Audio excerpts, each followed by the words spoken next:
Hey folks, it's Bear Gardner. For you, this is the first time you hear me do this. The reason neither of us can keep a straight face is we've just been talking for like 20 minutes straight and realised that OBS decided it didn't want to record any of it. So I'm going to do this really quickly. All of the links are down below. I am joined by the infinitely patient CoreData, who has happily come along to join me on Kards SOE and talk about the meta and the balance patch changes that we have. It is currently August 2025. We've just had Naval Warfare. We're going to talk a bit about Naval Warfare meta. Then we're going to punt over and talk about, because of course today they decided to drop the balance patch. So we'll go over that too, because we might as well. And as long as we don't run out of time or air, we can keep talking. And I think it's safe to say both of us can talk. Be interesting to see whether we can talk quite as long as J King and I can. Maybe not. There are some records to be hit there. But realistically, we're not going to keep going over any length of time. Look, I've been in card games 30 plus years. Most of you know me already. If you don't, I'm a dinosaur that plays a huge amount of card games, both physically and digitally. I also do design work and am involved in tabletop games and RPGs. And I'm joined by CoreData, who is...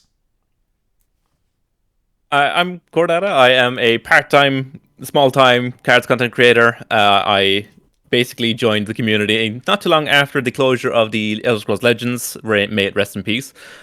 Similarly to Bear, I have played almost every card game under the sun, so I have a background in playing card games. I grew up playing Yu-Gi-Oh! I've played Pokemon, Magic, Hearthstone, Gwent, Eternal, all Shadowverse, all that jazz. So I draw on a lot of knowledge from various card games, which hopefully gives me a decent eye for identifying and analyzing cards. Which, like I said last time, hopefully is worth something. Again, I'm not as qualified as Bear's usual guests, so we'll see how it goes. I mean, you are the second most qualified guest that I have ever had. I can say that with confidence. Yeah. Because, I mean, in fairness, yeah. But I mean, look, so this is a very occasional series, which may become more of a regular thing if people are interested. But the last one, if you didn't see it, you can find it on my channel. It was J King and I talking about another cards meta, because that's fun. So, right, we're going to make this relatively quick, because the aim here is we're going to talk a little bit about the meta as it is basically today, which is the meta after Naval Warfare. And why it is what it is, and do we like it, do we not like it? Then we're going to go through the balance patch and talk about what kind of impact we have. I'm going to endlessly be paranoidly looking at my OBS to make sure it's recording. And then we're going to kind of wrap up with some final thoughts. But, like, the one thing I will say is, one of the great things about having Core along for this is that this is the first time I've had a guest on who isn't part of internal testing. I am part of internal testing, which does limit some of what I can and can't say, but I've given Core kind of carte blanche to ask questions with the understanding that there may be some things I can't answer about, because internal testing, for those of you who don't know, comes with some NDAs that we have to sign about things that we can and can't talk about, because obviously this is proprietary information for the company. But it does mean that, yes, I saw all of these cards being born, as it were, and got to play with them on an entirely separate server before any of you guys saw them. But if you think that gives you any kind of advantage, I can guarantee you it doesn't, because the one thing that does not help when you're trying to play a game with any time limit is that you've seen at least 6 different versions of the same card and you're desperately trying to remember which one actually made the game. Right, so look, the meta at the minute, and we will kind of keep it relatively trim, but I'm going to let Core give you his rundown on the meta, then I'll give you my thoughts, and then we'll hop to the balance point. So, Core, where's the meta for cards for you in August after Naval Warfare? Yeah, so as I said in the last time we attempted this, we've had sort of like a 3-stage evolution when it comes to the cards, like the metagame from Naval Warfare. When you looked at like what we had at the end of United Fronts, we had Germany, France mid-range as like the best deck, pretty much.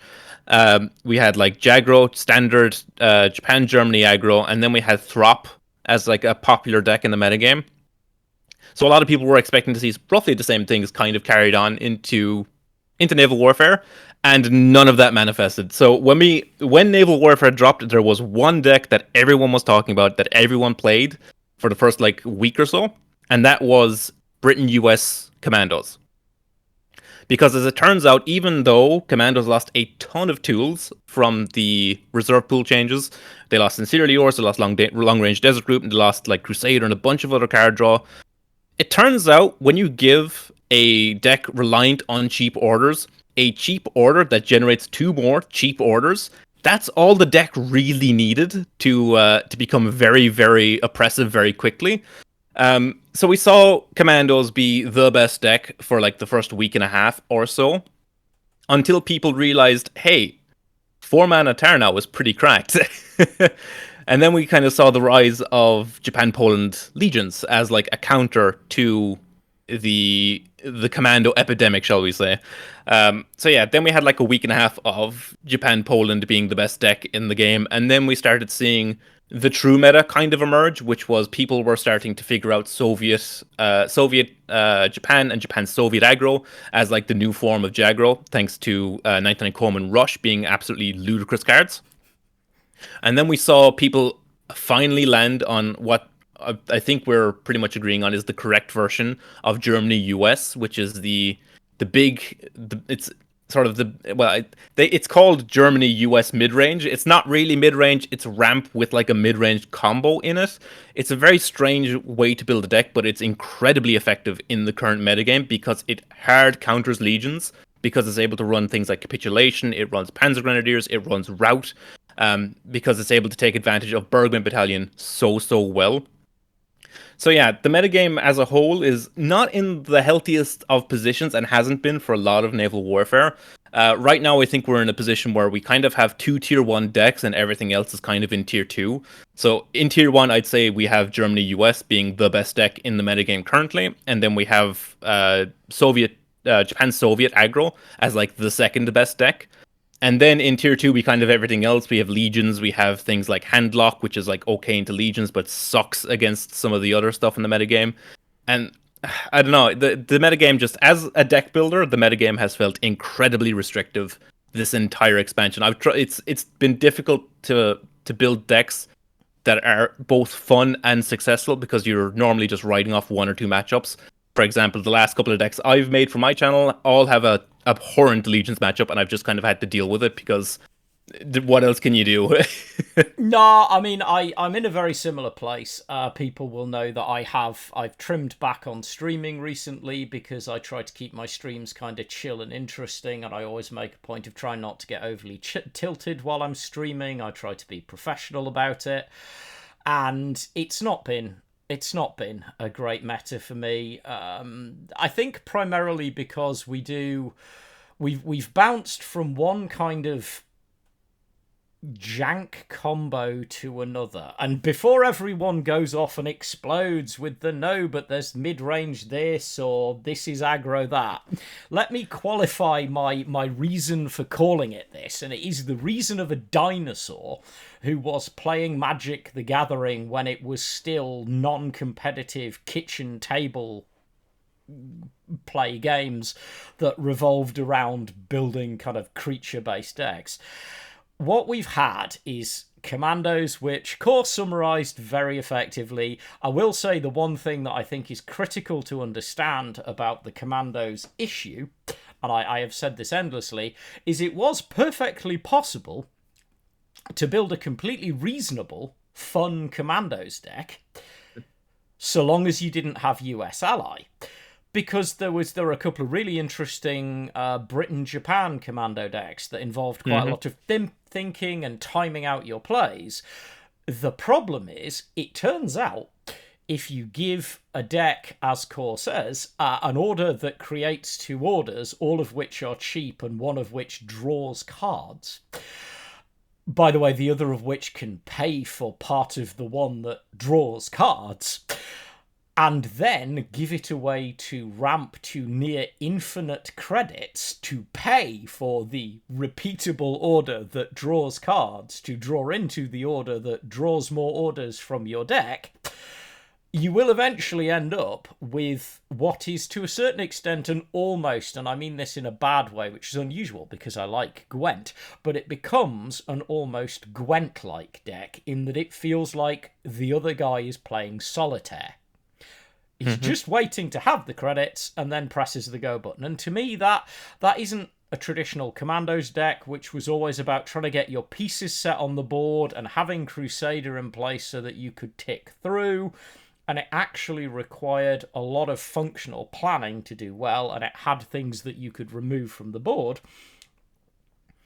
Instead, it's just, have I got the following 3 cards in hand plus something that draws cards and at least 8 credits?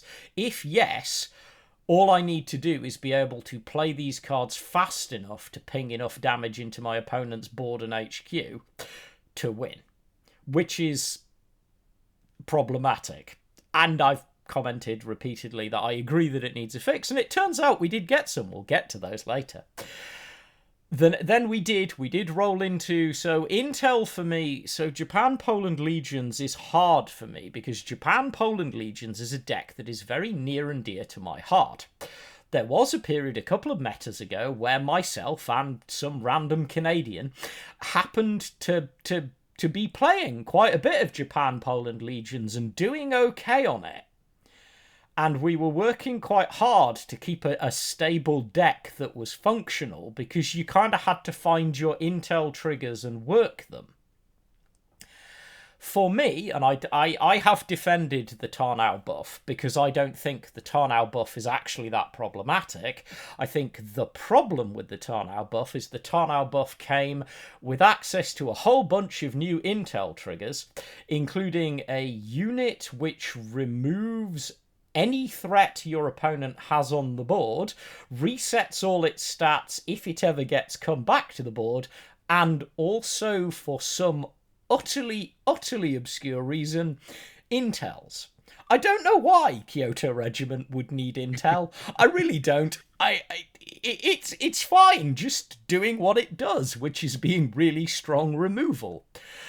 But it turns out if you throw enough intel triggers into the deck, intel can go fast, and then you add Thunder Division, which, yes, is a win more card, unless you're playing Commandos or something like, say, Navy Burn, in which case it's a kind of different thing, which is a make your opponent's life impossible card, because as many orders as you might have as a Commandos player with all of your credits, if there are 8 units on board and they're all 17-17, you don't have enough orders.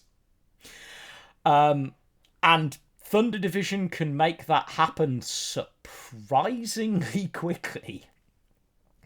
Then, yeah, lately we've gotten into we did get to the aggro decks, which are kind of, yeah, I wouldn't say they're combo decks, but they are sort of enabled by a non-interactive card. Like, Rush is one of the most powerful early game tempo tools I think we've seen in a long time.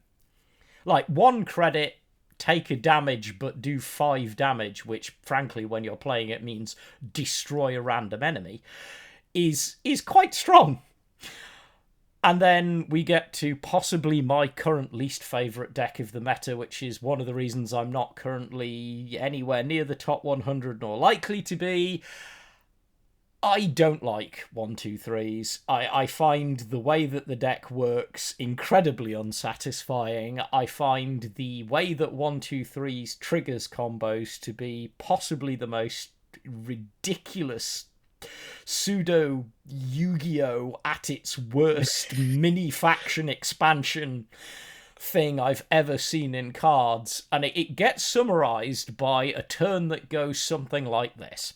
Your opponent's turn starts and they have 2 1-2-3s on the board because you were unlucky and couldn't remove them. Your opponent then plays a second Michigan onto the board, which converts the 2 123s into 2nd Michigans, all 3 of which have Blitz.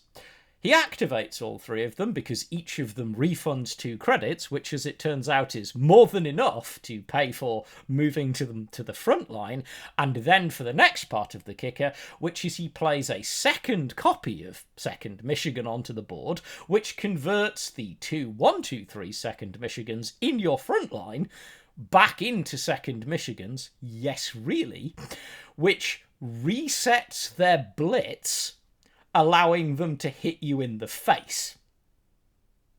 Assuming that you're lucky enough to survive this turn by some miracle, what next happens is that generally you try and find some board state back, but then he has probably 1-1-2-3s left once you've removed those 2. He puts it down, and then he plays Leopold.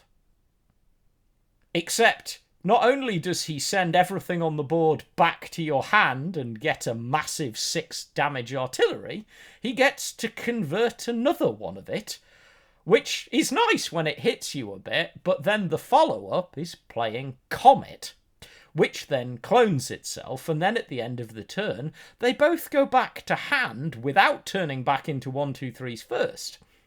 But don't forget that the Comet that was converted from the 1-2-3s also has Blitz and 0 operation cost. So it does get to hit you in the face before it goes back to hand. In fact, it can get to hit you in the face twice before it goes back to hand, because you can also shifting attack the existing normal Comet back into your hand, play it again, which converts the second Comet 1-2-3s to let it hit a second time before they all go back to hand, which, yes, does mean you can actually get hit in the face by 5 separate instances of Comet in one play. I hope that for those of you watching, that summarises my problem with calling this a mid-range deck. Because if anyone's been playing a Field Marshal recently, they're very familiar with how the deck plays and what it's capable of doing, because it's a case of a really interesting deck that's just overtuned. Yep. In my opinion, there's so much interesting synergy in the deck. So many cards interact so interestingly with each other. But God, when you've got 1-2-3s in numbers and they have the Michigan and they have the shifting attack and they have the Comet, it sucks to play against. Yeah, it's the frustrating part, isn't it? Because it becomes out of your hands and you see the train coming, and that's it, really. There's either they've got it or they haven't, because if they've got it, they can generate enough credits to do it. And of course, because I am that person, I will round again to the fact that I don't think it is an accident, notwithstanding that 1-2-3s is a US card, that once again we are dealing with a deck that loves ramp. The 2 most oppressive for me, not necessarily, you could have some debates as to a number of decks that are arguably more consistent than Commandos, but they're probably less oppressive. But both of the most oppressive decks that I've played against in this meta, that being Ramp Mandos and the Germany-US 1-2-3s, take huge advantage of massive credit cheat. And they do it in such an efficient way. And that level of efficiency is weird because many people will have known, certainly I regularly talk about the fact that I love efficiency. I think efficiency is one of the most interesting parts of deck building. You're trying to find efficient ways to do what you do, but I think it is possible, and hey, Core might disagree with me, but I think it's possible that it can just be a little bit too efficient. For example, the Bergman interaction is for me too efficient. The fact that your 1-2-3s turns into a Bergman and triggers the Bergman's convert draw a card, kind of interesting. The fact that the 1-2-3s that's turning into a Bergman counts as a Bergman before the trigger fires so that you draw twice kind of leans to too good. But hey, fight me. Maybe I'm wrong. I will defend the Bergman 123 interaction. I find that interaction really interesting and quite cool, personally. That's just me though. It's just a neat little interaction. My biggest issue with the deck is that the 123s can trigger multiple times a turn. That's Yeah. where the problems start for me, is that it's not a case of it's one and done for the turn. It's a case of, hey, I'm gonna 123 some Bergman, draw 2 cards. Oh, another Bergman. I'll play this, draw 3 cards. Oh, Michigan, you're dead. Yeah. So that's where my issue starts with it. I like the idea of 123s and Bergman as a value tool in the deck. That's a cool interaction for me. It's everything else that surrounds it is where the issues really start. I mean, it is fair. The aforementioned, and I know people may be thinking that this is. If you haven't known me for any length of time, you may not realise I'm not prone to hyperbole. The aforementioned 5 comets to the face thing has actually happened to me multiple times on ladder. It is real. It does actually happen. Because it only requires that you have 1, 2, 3s on the board, some credits, a copy of Comet, and Shifting Attack, which is not that big of a stretch when you have an efficient draw engine. Which, to be fair, if it existed outside of the rest of it, I might actually be with Core on being quite an interesting, cool, hyper draw engine. Because it also does require you to manage your hand a bit, because if you're inexperienced, you can end up overdrawing through Bergman. But yeah, so this is kind of where we're at, and I think it's safe to say that at the minute most people would say that is probably the strongest deck in the game. I will give a shout out to the fact that there were other decks that did drop with Naval Warfare. They just haven't really found a home yet. The first one, and one that I personally found quite interesting and have very specific opinions on the build of, is the Germany-Japan naval burn deck. Yeah. And as Core is chuckling, because I know Core did a video and even called my name out in the video on it, and I accept it as a point of honour.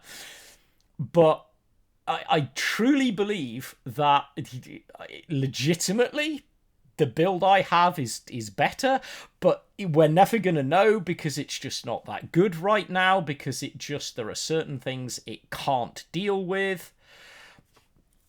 And the second one that landed, and the one that I am kind of sad about, we did see the new shuffle mechanics, and I have played and won quite a few games on shuffle. It is a fun deck to play. I thoroughly encourage people trying it, but it's really quite weak sauce at the minute. It can't decide whether it wants to be aggro, or to try and build a late game advantage, or to just sit and burn you down. And at the moment, I did play Shuffle at the very start of Naval Warfare. It was the first deck I put together, and I probably built it a bit differently than most people. I left the Leclerc divisions behind. I went pure aggro, and the deck felt very, very strong. It just didn't line up well into the second wave of the metagame. With Intel being a thing, it just didn't feel good. But as an aggro deck, like the French motorized division is an insane card. Just being a multiple trigger over the course of multiple turns of +1/+1 on everything it's ludicrous. It's a very powerful card. It's just the metagame hasn't been kind to it. It's for sure, once the metagame settles in a direction that's not all about converting your stuff and spamming legions, it'll definitely be a solid deck. It's just it's whether or not we're going to get to that metagame. No, I tend to agree. I think, yeah, the 110 Regiment Motrice is a very, very strong card. Spoilers, we might talk about it in a bit. And I think Core might have something to say about it, judging by his current opinion on it. But yeah, so I mean, this is where we're at. So this is where we're at with the meta, and I will say that we're not seeing a massively diverse meta on main ladder. Now, I will say, and I always do this, and I do try to go and explore the other end of things. For those wondering how much exploring I'm doing, by dint of playing truly, truly awful decks, like Shuffle to just try and have some fun. I am currently 52,771st in the world. Now, Core is laughing, and if anybody is watching this wondering, why is that a laughing matter? If you are in that rank, we're not suggesting that there's anything bad about that, but I'm sure Core is aware that this is not a normal rank for me to be sitting at. I will say, from my excursions playing the Super Greedy Throp deck, until 2 days ago, I was down around 65,000, so... Yeah.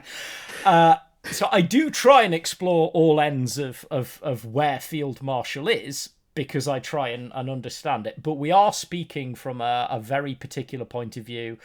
Generally speaking, the echo chamber in which we live tends to live in the top 1,000 most of the time. And that is relevant, because you may have a very different experience, especially if you're climbing before Field Marshal, where people haven't necessarily got these decks, except, I might add, for Commandos, because the other thing that made Commandos really, really appealing is that it is a surprisingly cheap deck to build. I would argue too cheap for how good it is, especially given how frustrating it is. It does not rely on a lot of elites. In fact, it really cares about precisely one, maybe two, if you really like Royal Research to get some extra door. But let's be honest, you're in it for Rangers. And if you really want, you can get that off for Big Queen in Country or whatever the pick a random thing is called. Or you could just hope Baker Street Irregulars procs you something useful, which is another card that has its own issues. But we're there. We are talking about cards with issues. So let's take a look at what 1939, and hands up, myself, I have an involvement in this. I was in the background. I have tested some of these cards. I have made views about some of these cards known. I may or may not have influenced some of these cards. If I could, I couldn't tell you, and if I did tell you, I'd probably have to kill you. But it is fair to say that I have to cop to that, and that's why I think it's kind of cool that I've got Core here as we go through this. But what I'm going to do is I'm literally going to do what I would normally do in a balance patch review, only save my voice a bit by having someone else who can talk about opinions on it and ask questions and get my thoughts, because then I don't have to try and frame it myself, and that's quite novel. So we'll start with the beginning, which is, as usual, I'll give you the summary of the little cutesy writing that we always get at the beginning of these balance patches, and love it or loathe it. Sometimes it can be a bit hit or miss as to the quality or tone of the writing, but it's nice that they make the effort to give us some flavour, and they have let us know that the trolls from 1939 are in fact emerging from their caves to bring a balance patch. And they do give an explanation about, and I know people have asked about this, and I have fielded this question directly, which is, why wasn't there a patch sooner? And one of the reasons is that we never expected the balance patch to be quite at its usual timing, because, yes, Naval Warfare was a relatively late summer drop, and Iceland and Finland have very specific holidays that need to be dealt with, and companies have to work around those because, believe it or not, these people have to get paid for a living and are entitled to annual leave. So that did delay things a bit. The other thing, and I will say this because I don't think Kelly will hunt me down and kill me for saying this, is this was not an easy patch to evaluate and plan for and test and debate. There were a lot of issues that were being brought up from different directions, and a lot of thought into which ones need addressing. And early on, there was discussion about, as there always will be, does there need to be what's called an emergency balance patch? But emergency balance patches are not dropped, as much as we as players might wish they were, because we have one overly oppressive feels bad deck that everyone's complaining about. Emergency balance patches tend to be dropped if internal numbers are showing that a deck has an aberrant win rate over the entirety of the game. That's generally speaking when 1939 will look at a deck and go, right, why is this happening and do we need to do something about it? The last notable occasion when that did happen was when we had the Reichsbank Commandos fiasco, and that deck, I can't talk numbers, but that deck had a vastly higher consistent win rate than did Ramp Mandos at the time. That deck was actually a serious aberrant problem that needed immediate resolution, and it was being caused by one card, and Reichsbank has been waiting to be a problem since the day it was conceived. So it shocked no one, and it got fixed. But anyway, that's why we didn't get an emergency balance patch. So now we see they call out Commandos, Intel, Soviet Jagro, Navy Burn, and German US mid-range. Who knew they're talking about decks that we were talking about a minute ago? I promise you we didn't plan this. I've only skim-read this today because I haven't had time, which means that some of this may come as a surprise to me with what the text says. They are calling out the same decks that we've been just talking about, and they're going to talk about how we're balance patching. So, right, let's get to the meat of it. Let's get to the first balance patch. Let's get to the nerfs, and let's get to Commando Raid. Surprising, I think, probably no one who has played cards in the last 3 months. Commando Raid is getting a nerf. In this particular case, Commando Raid is getting changed from 5 credits to 6 credits. Now, I can sort of hear the community noise, but I'm going to do something different. I'm going to let Core respond to these changes, and then I'm going to try and respond to the response, if that makes sense. And if I have anything useful to kind of explain about the whys and wherefores that I'm allowed to say, I will try and talk about it. So, Core, our first change is Commando Raid, which I'm sure you're not shocked at. Are you shocked at what the change is? Do you think the change is a good one? I'm not. Oh, wow. Jesus. No, I'm not surprised to see. I was expecting this. I was expecting it to be bumped to 6. I didn't think it was necessary. I think, given that I was 90% sure that the number 10s were going to get a change that we all kind of discussed, which we'll talk about shortly, I didn't think this was going to be necessary, but I understand why it was done. This is basically to make sure that Commandos is not a problem going forward, because very few decks, it was already kind of on the line at 5 credits, even with ramp. At 6, you're just not, I don't think you're going to want to, it just won't feel good playing this at 6, unless you're discounting it somehow, which does bear the question of, do we play Brit Japan Commandos again for the cost reduction on the infantry, the 3 cost infantry? But yeah, I'm not surprised to see this changed, but I don't think it was necessary given what the actual change to number 10 as well. Yeah, I think that's fair, and I think it is safe to assume. I can use words like assume. It is safe to assume that there is a degree of future-proofing going on here. Yeah. Commandos, in general, because of the way that number 10 Commando works, and we're going to get to that. I know some people listen to this as an audio thing, and I totally forgot to do this. So, Commando Raid was a 5-cost limited card, and it says deal 1 damage, add 2 number 10 Commando units to your support line. It's now 6 cost. We'll get to number 10 Commando in a minute, because, well, oddly, that also did indeed get a change. But I think you are right. I think it does. I think it will raise the kind of the stock value again on aerial reconnaissance, which is a card people often forget about in Brit Commandos, which can be really, really good. Aerial reconnaissance is the one cost countermeasure that is when your opponent deploys a unit, you reduce the cost of all orders in your hand by 1 to a minimum of 1.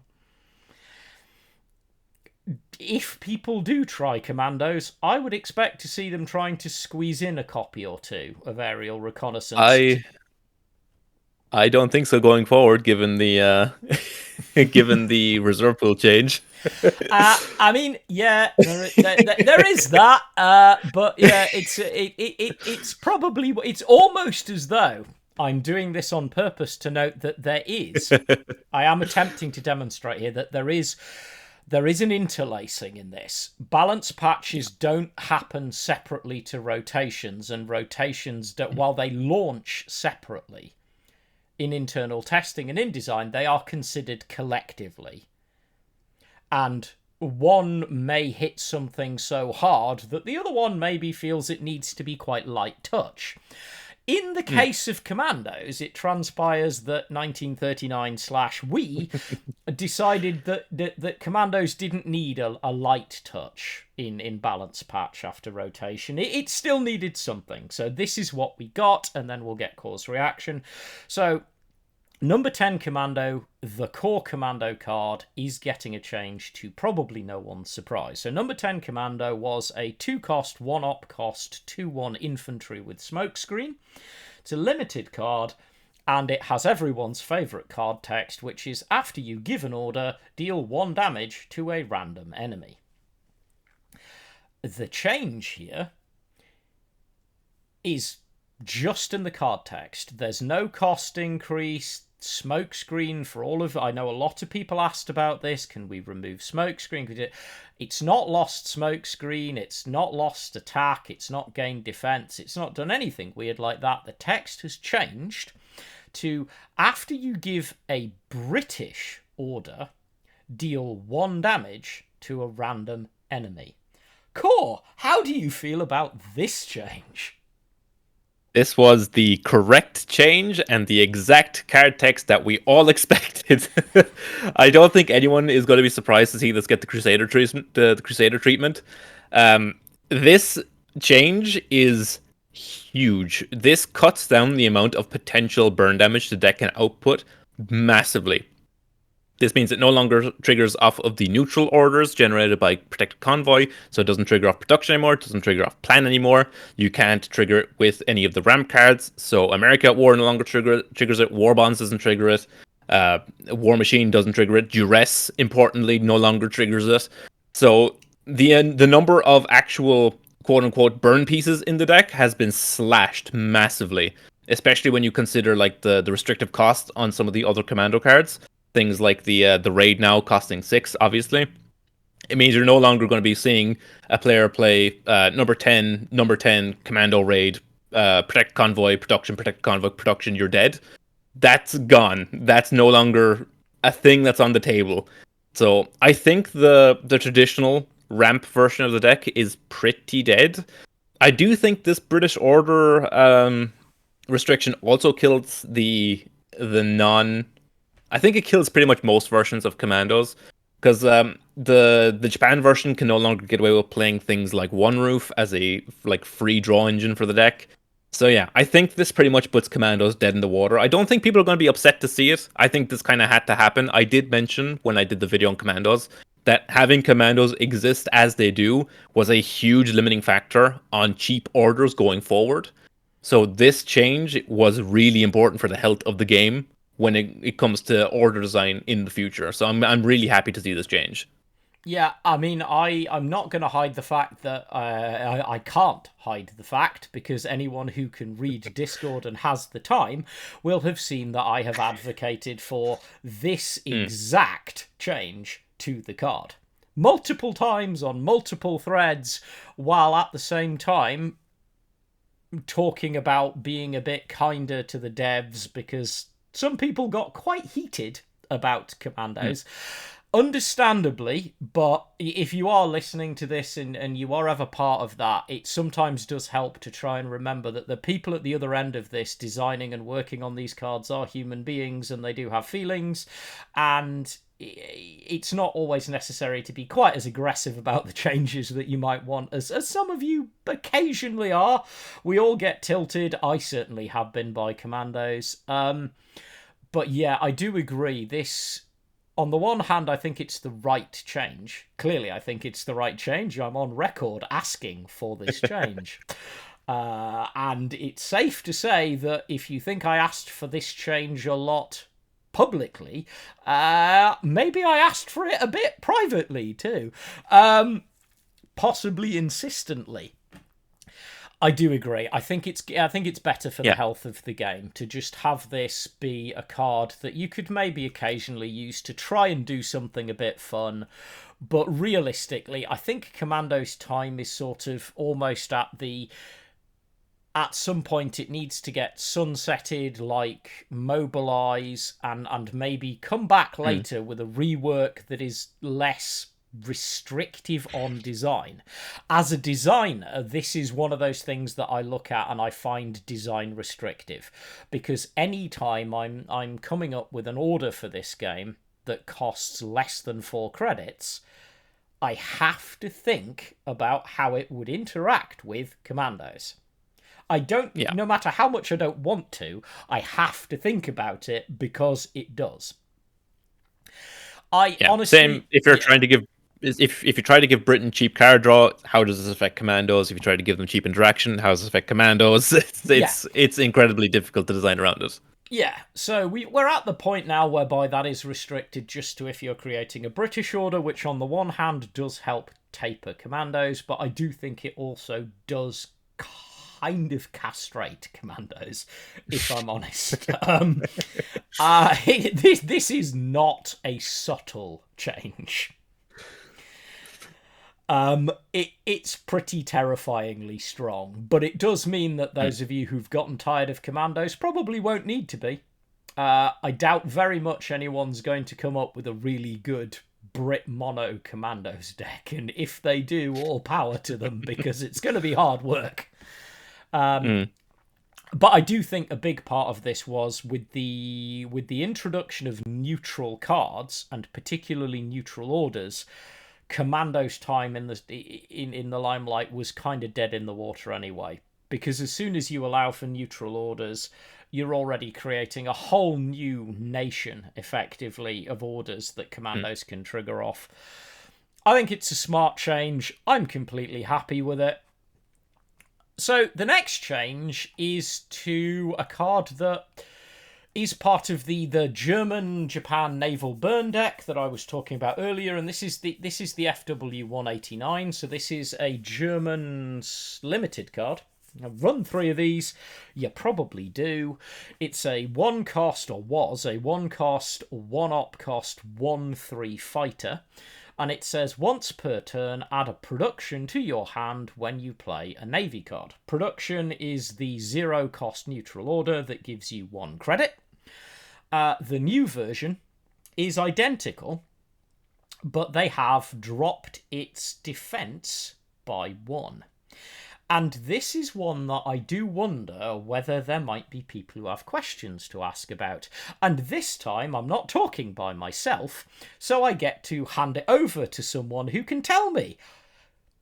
Does this make sense to you? Were you expecting this? How do you feel about this change? I was expecting a change to Navy Burn, because Navy Burn, I know we didn't talk about it when we were talking about the metagame, but it is a solid tier 2 deck. I would put it like in the middle of tier 2. It has good matchups into a lot of the top decks. It's really good into like the Germany-US deck. It's good into Legions, and it's like fine against Commandos because you have the interaction on board with like Crossfire and stuff. But I wasn't expecting FW to be what gets hit. I'm pleasantly surprised. This is a good change because FW is one of the strongest pieces of the deck. Realistically, because the amount, especially when you have these in numbers, the amount of credit cheating this enables is ludicrous. So, like being able to play this on 1, you play like a U-boat on 2. Say you force a discard from your opponent with U375 or whatever. You get a production hand, turn 3, you can production out a Marine Division, and your opponent can't answer it because nothing on 3 answers a Marine Division. And at that point, you're stuck with a 3/6 shock on the upside of the board that's slowly draining you out of the game. But yeah, I'm surprised it was FW that got nerfed, but in a pleasant way. I thought they would have maybe made a change to Second Marine Division, just because a 3/6 with shock is so obnoxiously large that I thought maybe they might reduce its health total a little bit. But yeah, this is a good change. It's a healthy change.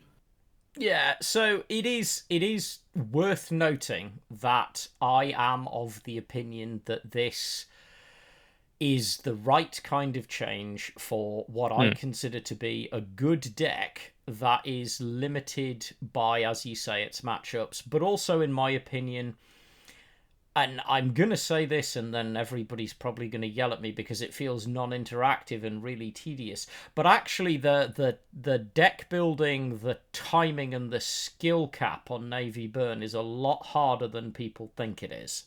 There is quite a high skill ceiling to this deck. I say that because I jammed a whole pile of iron tournaments on this deck. And if you are any of the opponents who faced me when I was on a good run with this deck, I kind of am sorry for how miserable it may have felt. Because when you do know what you're doing with this, and with this piece in particular, it can go from, ooh, that's a bit, I wonder what that does to, wait a minute, that effectively refunds its own ping to my HQ defense whenever I play the Navy card that's burning my HQ defense every single turn in a deck that wants reach and burn.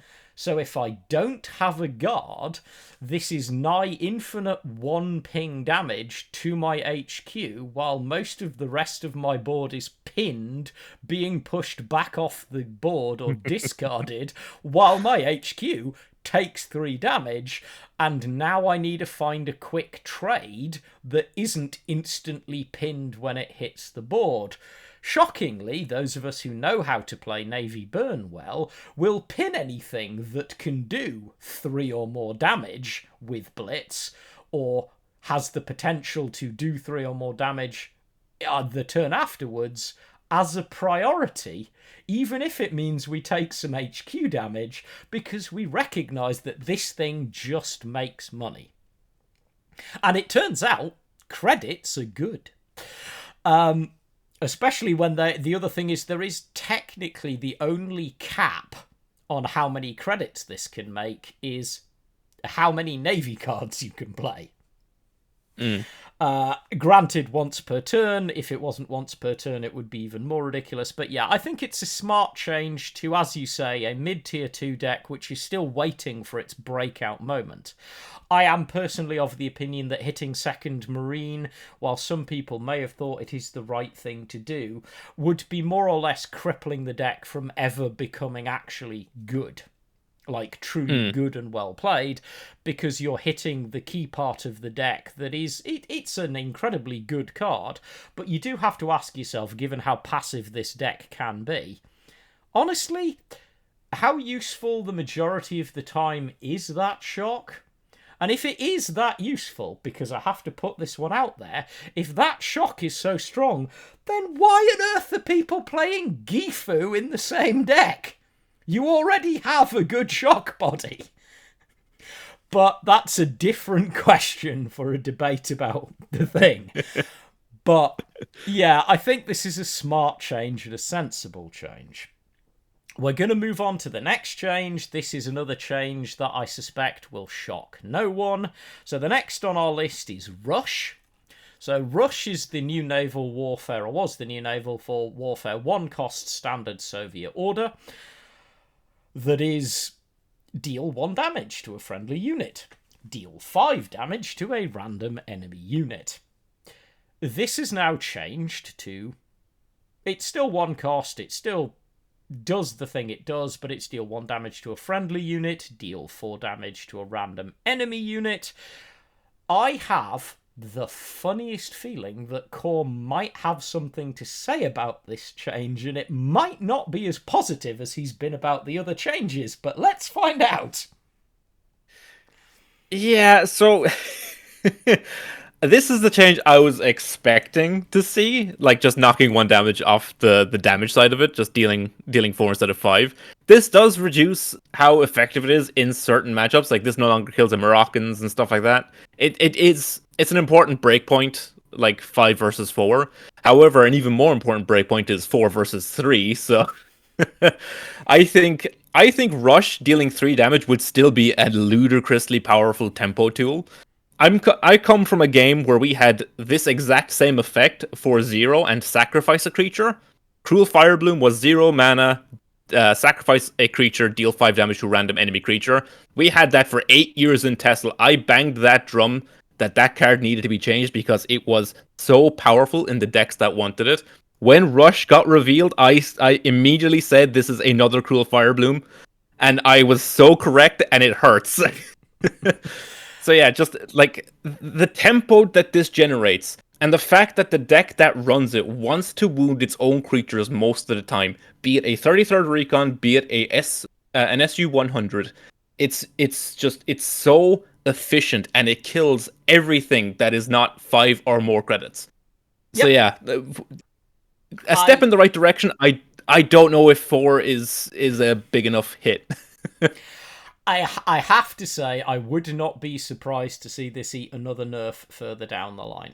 I will say that. Yeah. I do think, even at 4 damage, this is still really strong, and I think it might be that this will eat another nerf when we start seeing a slightly heavier version of the deck. Because currently this is primarily played in aggro decks and it is buying you a lot of time in the early game.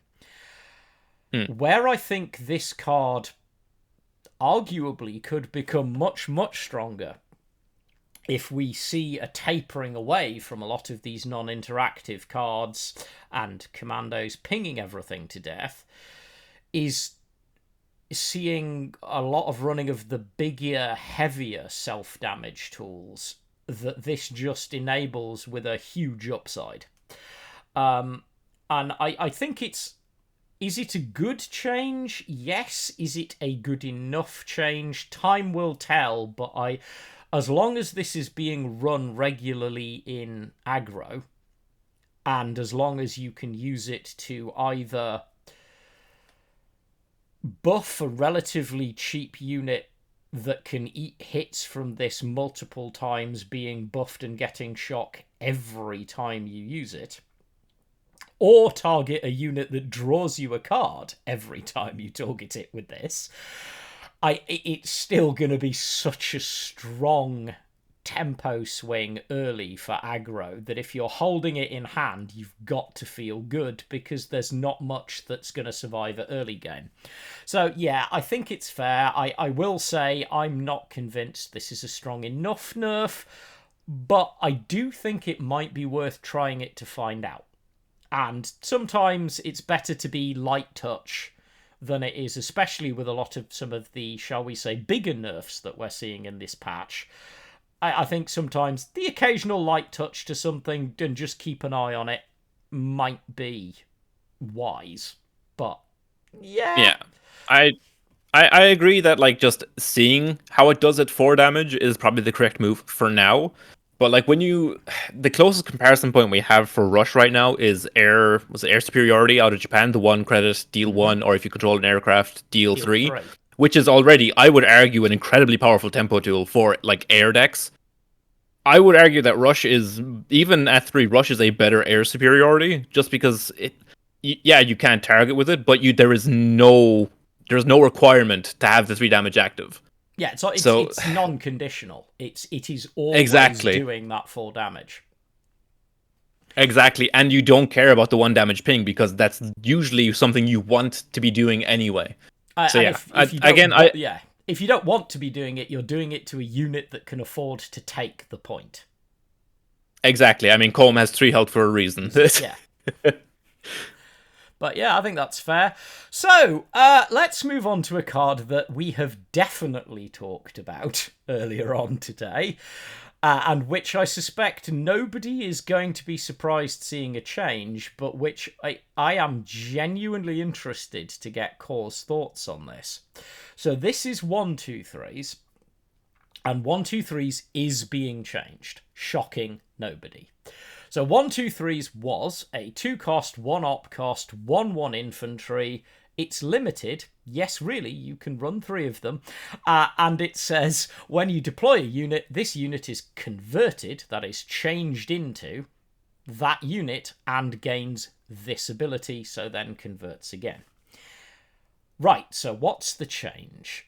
The change is to move 1-2-3s. This is, by the way, quite a big mechanical, like numerically, this is a very big card change.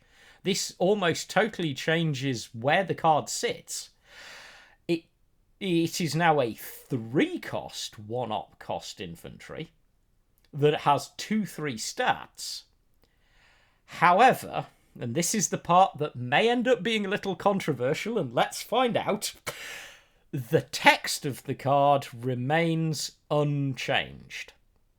Core, how do you feel?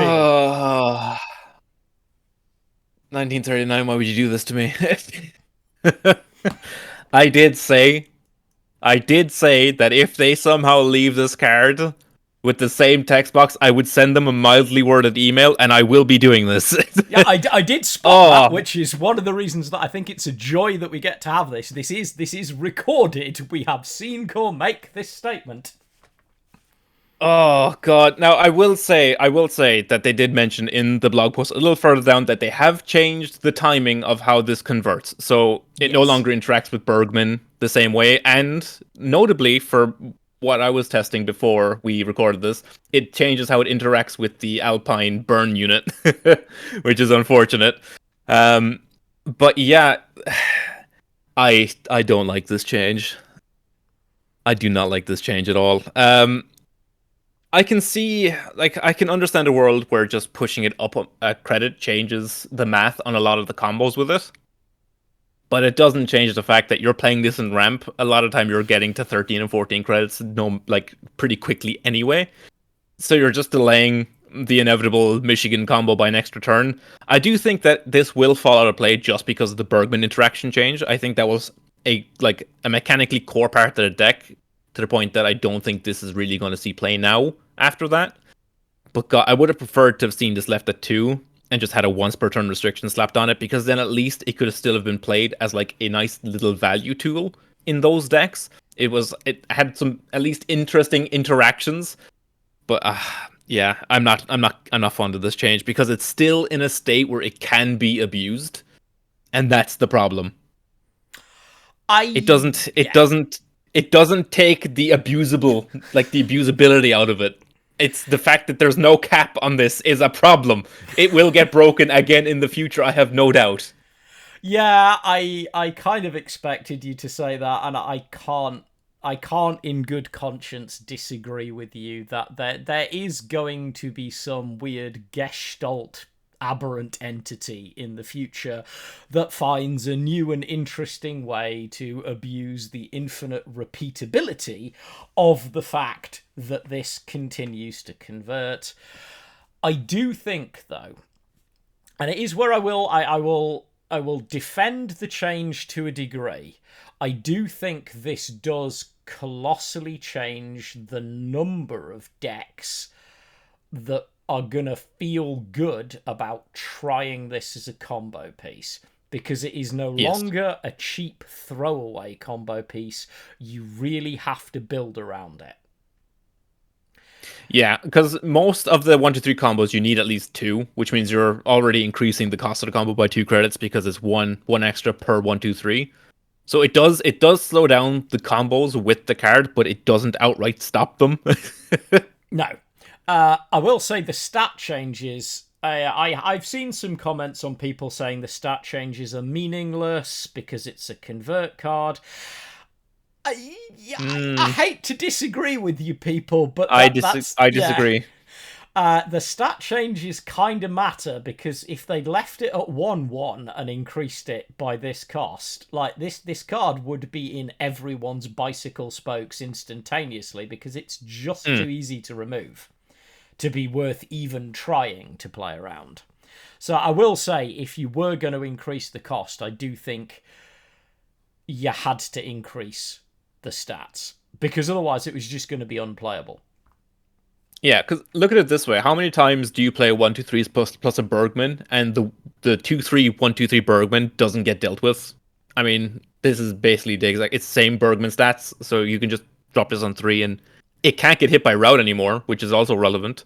So you can play this on 3 with a reasonable likelihood that it will stick, because 2-3 is like it's reasonable stats for what it is realistically, and like I said, the bump in cost no longer routable.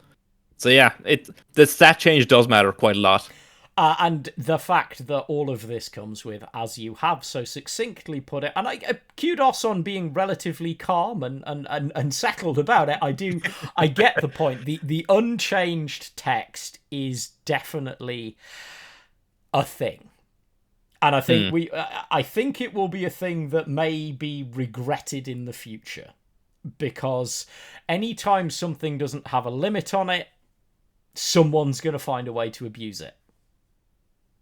And there is no more creative community out there than card game players when it comes to figuring out how to abuse a loophole. After 30 years, I can guarantee you, if any group of people will find the abuse for this card, it's card gamers. Oh yeah. But yeah, so we're going to move on to another card that was discussed earlier. It's almost as though we kind of knew what we were doing. I promise you, by the way, we really didn't. Core might know what he's doing. I didn't have a clue when I started this recording. But we move on to Thunder Division, which is also seeing a change. So Thunder Division is the 6/2, so 6 cost, 2 operation cost, 6/6 elite guard infantry from Japan that says when you play an intel card, your other units get +2/+2. There is only one change on this, and it's 3 words and a comma.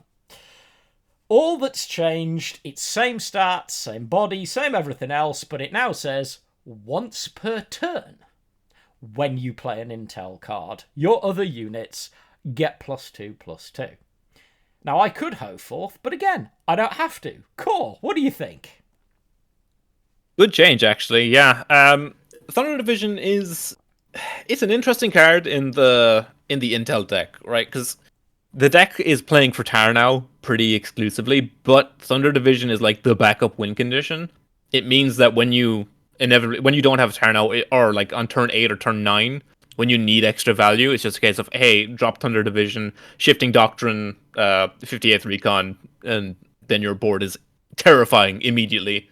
So the fact that this cuts down on the scalability of Intel, which already scales incredibly quickly, I will say. I mean, honestly, I don't know what you're talking about. Are you suggesting that in a deck where you've got a core unit that gets +1/+1 every time you play Intel, that being able to play 3 cards that then results in everything getting +6/+6 is somehow good? Would you believe that's exactly what I'm saying? Yes. It turns out all your intel triggers being +3/+3 instead of +1/+1 is kind of relevant when it comes to like certain matchups. This is a really good change, considering that intel is one of the primary reasons that like quote unquote traditional control isn't really all that good right now. Is because legions are scaling out of the way of like most of the board clears. Like carpet bombing doesn't do anything to legions. Winter offensive doesn't do anything to legions. It's not great out here for us kind of standard control enjoyers, but this change is at least a step in the right direction in making the deck a little bit more manageable for control, and it just stops it from snowballing so quickly. So good change. I'm glad to see it. Yeah. I don't. I mean, shout out Nakajima as well, which should not be completely Yeah. forgotten in this equation. But for those who don't know, that's the bomber that gets +1/+1 every time you play Intel. If you see Thunder Division while you've got a Nakajima or two on board, and then someone's got a couple of shifting doctrine, you might as well just go home. We've been lucky enough that like the builds I've been seeing at least of Intel don't run Nakajima, which I think is a mistake, by the way. Nakajima is an insane card.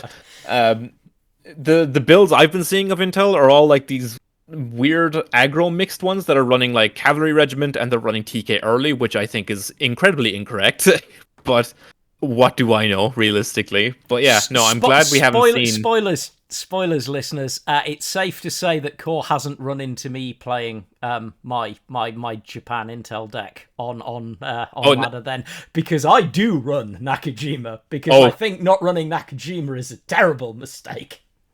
Oh, it's in my list as well. Don't worry.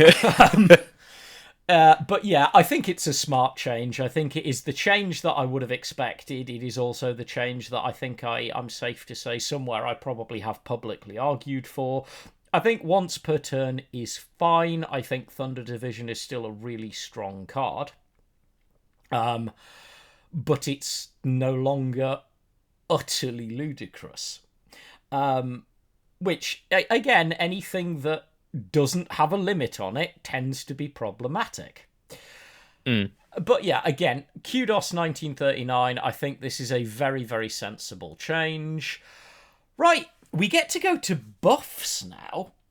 And I think this is where most people are going to find some interesting moments, because I don't know whether anyone had really been even thinking about buffs, given the current narrative about the existing meta and decks that are in it.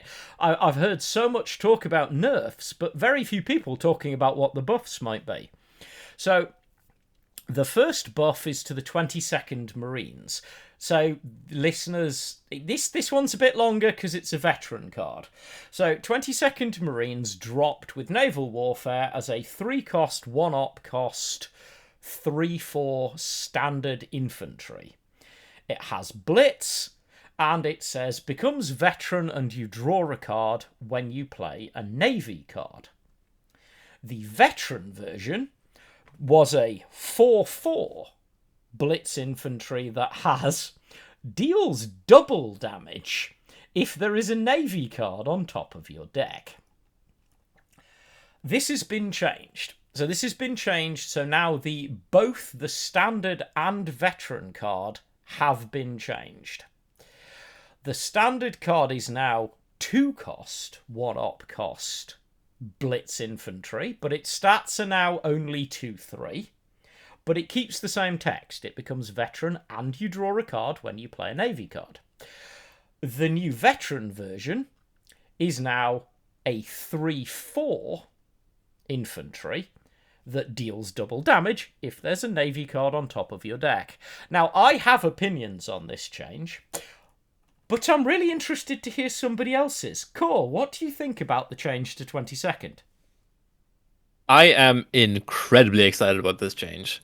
Now, I don't know how documented this is within the Kards community, but me as a deck builder and as a player, I am a big mid-range lover. I love mid-range decks.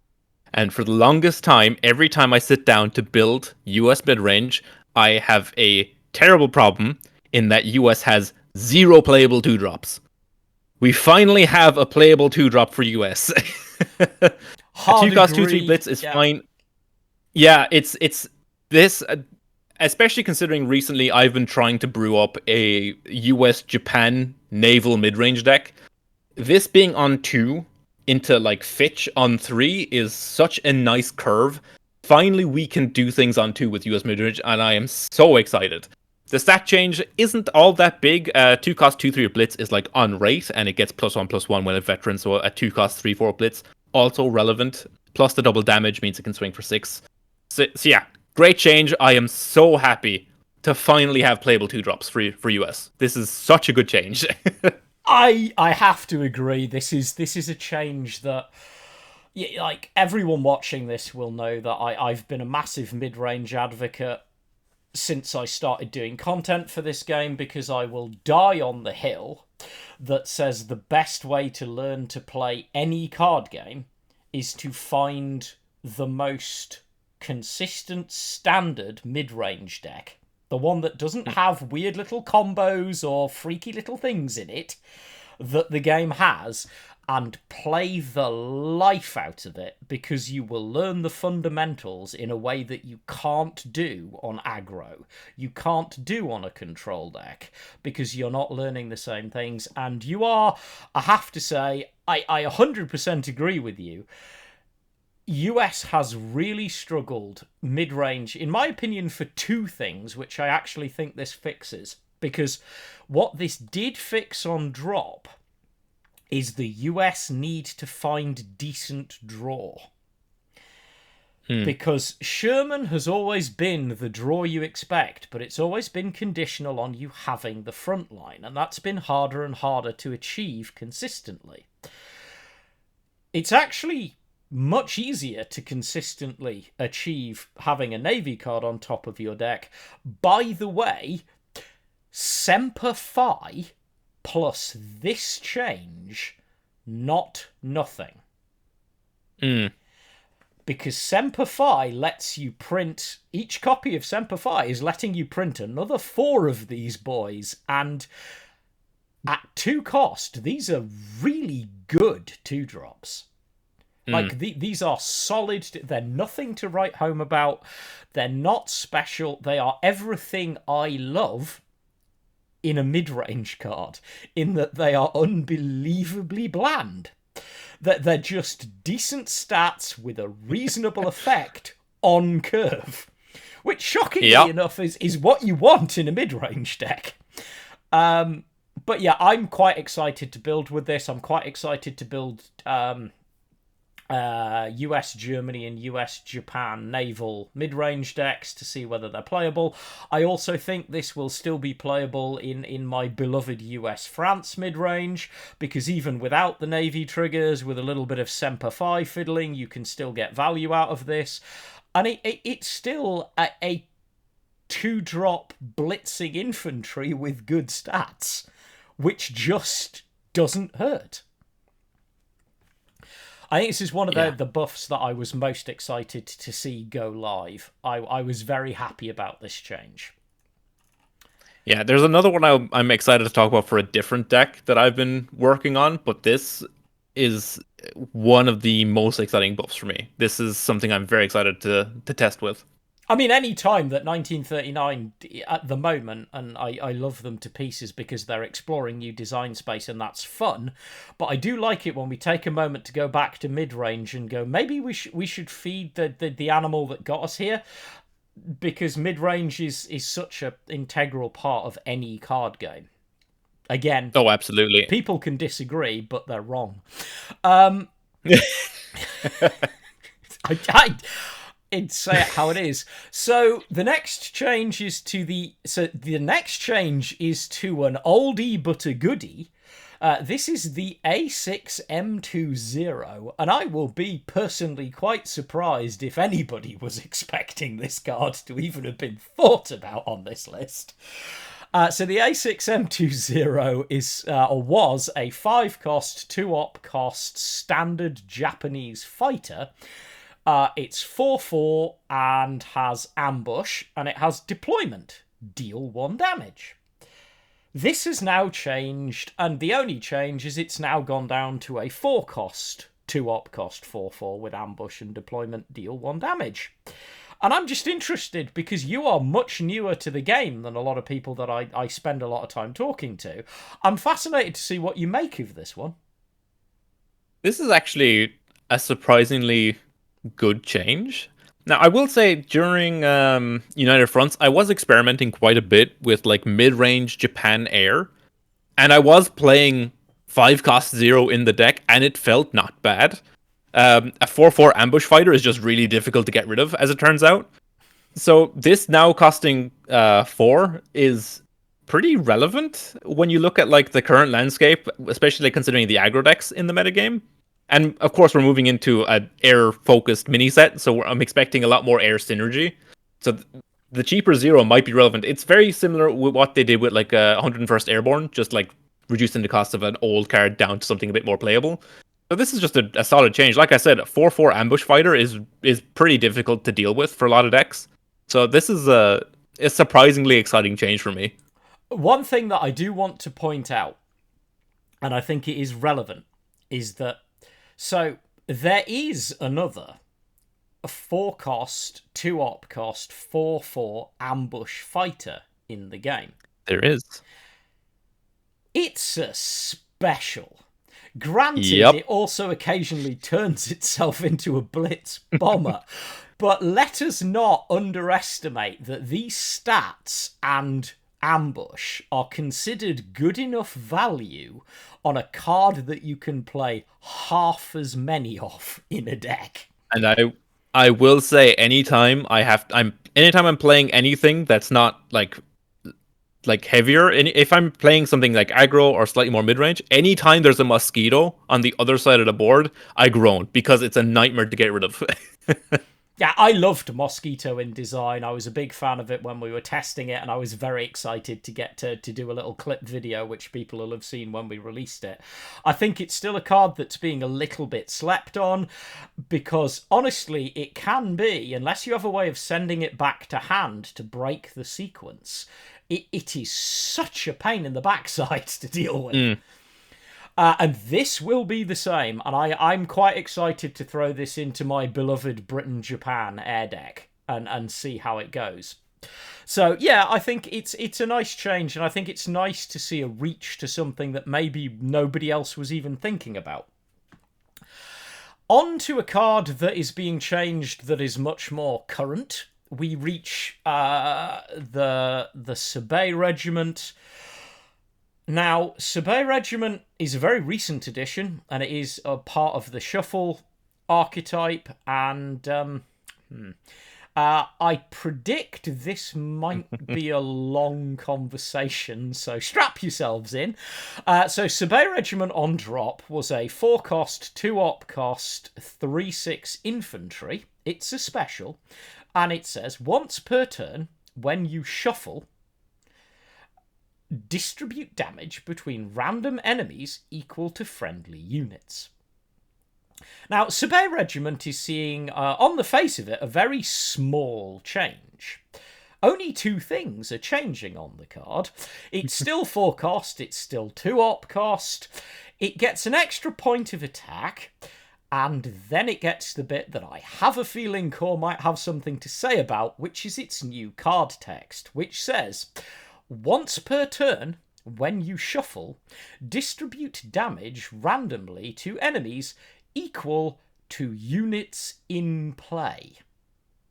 Core, why is this a much bigger change than people might think it is? So it turns out when you give Shinano a 4/6 body and the ability to proc over multiple turns, it's pretty good. We already play Shinano, and it's already really, really good in the current metagame. So having a 4/6 that just Shinanos every turn. Remember, Dug In is a card. Dug In is a 0-cost shuffle activator. You can play this on 4 in your shuffle deck and immediately Shinano. Plus, you have a second one in the deck, plus probably a Shinano as well. This is going to be such a powerful effect. This is a dangerous change. I'm excited about it, but it's dangerous. They were clearly trying to push shuffle, and I think this is definitely one of the ways to do it. Oh man, this is gonna be fun. So low key, because we're getting to the next one in a minute. There are two. Oh yeah. There are 2 shuffle changes. Cause reaction will help you. So I will be honest. I cannot go into detail, but I personally was really quite pro these changes because I think Shuffle needed quite a big push for it to be anything other than a bunch of cards that were just being shoved into Intel decks because all of the Shuffle cards had Intel on them anyway. For Shuffle to be its own thing, it has to be able to do something spectacular. Not gonna lie, this is relatively spectacular. This can be insanely strong. Now, I will say, in its defense, it can be dealt with. It is a body on board, and that means you can do something about it. Unlike Shinano, it can't just drop out of nowhere. Unlike Shinano, it can hang because you don't have a shuffle enabler.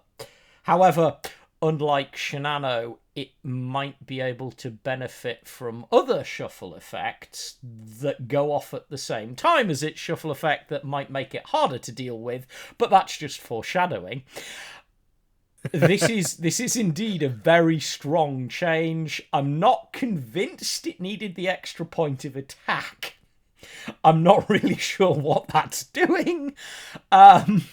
I suppose it punishes you a bit more for having to trade the thing off the board, which you really want to do, because otherwise this does run the risk of board clearing you every turn. But before we overly look at this, let's look at Shuffle holistically, because it was very underwhelming. And I'm of the opinion that it now might not be. So we're rolling on to the second shuffle change. And this is the aforementioned 110 Regiment Motrice. Now, this was a 3-cost, 1-op cost, 2/2 Blitz Infantry, Special Infantry, and it has give your units +1/+1 the first time you shuffle your deck each turn. Now, low-key, this can already be quite good. I've played this card, and it's done okay for me. However, it was, as I say, Shuffle was a bit underwhelming, and it did occasionally feel a bit clunky. It's now a 2-cost card that is otherwise completely identical. It hasn't lost any stats, hasn't gained any increased op cost. It's just a credit cheaper. So when you combine this with Sabay Regiment, Core, do you think we might actually see Shuffle see some play? I think we're gonna see. I think we're gonna see some Shagro. I'm so excited for this. Regiment Motrice was already at 3 a reasonable card. Again, I played quite a bit of Shuffle at the very start of Naval Warfare, and Motrice was like one of the best cards in the deck by far. But oh man, this coming down for 2, oh boy, you can get those buffs rolling so quick. This in conjunction with Saobe, like, come on this journey with me for a second, okay? Turn 1, okay, you're playing, you just play any whatever 1-drop, say a 58th Infantry, right? The 3/2 with shock. Turn 2, you play Regiment Motrice, and somehow it doesn't get routed, okay? Turn 3, you're playing 2 1-drops, and then you're playing a Duggan on their 1 unit. Suddenly you have a giant board that's very difficult to interact with, and then on turn 4, you play Sabe, and then you Duggan, and your opponent is pretty much dead. What are they going to do against that? You have to look at these cards through the lens that Duggan is a card that exists. It's a 0-cost shuffle activator. It is integral to the deck. It is. So I will say I would correct your play sequence just slightly. Spoilers for those of you who might want to try this when it comes down. Turns out that 10 dragons in this deck yes. Oh god, yes. Really good. Yes, I forgot about dragons. It was actually in the original Shuffle deck I built because you wanted to be as aggressive as possible. But yeah, dragons. Oh, dragons with this is going to be so good. Yeah, because by turn 3, dragons is also a very convenient target for if your opponent hasn't conveniently given you something to hit with Duggan. Turns out, dragons doesn't mind if it takes a point of damage and then gets its point of defense back with an extra point of attack. Travel with me to Magical Christmas Land, if you will. Turn 1, dragons into 58. Turn 2, dragons into Regiment Motrice plus Duggan. Yeah. Imagine, this is going to be fun. Yeah, imagine the front line that your opponent has. Do I think that this is going to be a world-breaking meta Doom deck that's going to need to be nerfed immediately? Probably not, because no, I'm not convinced that it's actually that good. But I do think it's going to be a lot of fun for those of us who enjoy a sort of accelerated trading game, which Hmm. it turns out is very, very easy to play when you have good, cheap units and a way to buff them. But this is Yeah, limited by the existence of route and a whole hmm. bunch of other removals. Like, it's only got 2 attacks, so it's also subject to commit the reserves. You can ping it out with rush. This is eminently removable. Yeah, for all my hyperbolic excitement, the deck is. I don't think the deck is going to be tier 1 or anything like that. I think it's definitely going to be like a solid tier 2. There's going to be some nice. There's going to be high roll potential in it, and it's going to be a decent onboard deck. It's going to play a lot like Zoo from Hearthstone, if you're familiar. Basically, a deck filled with cheap creatures that you're looking to control the board with, and then kind of kill your opponent once you kind of take control of the board. It's an interesting like aggro deck, like aggro control. It's a strange archetype, but it's a very fun one. I think this is going to be somewhere along the lines that we are leveraging the Motorice buffs to basically control the board until you essentially are able to just leverage the damage to kill your opponent. So yeah, I think it's going to be a good deck. I don't think it's going to be meta breaking. Like you said, it's susceptible to route, it's susceptible to rush. Commit the reserves hits a lot of the key pieces of the deck. So yeah, it's dealable, but God, it's going to be so fun to play. I'm so excited for this.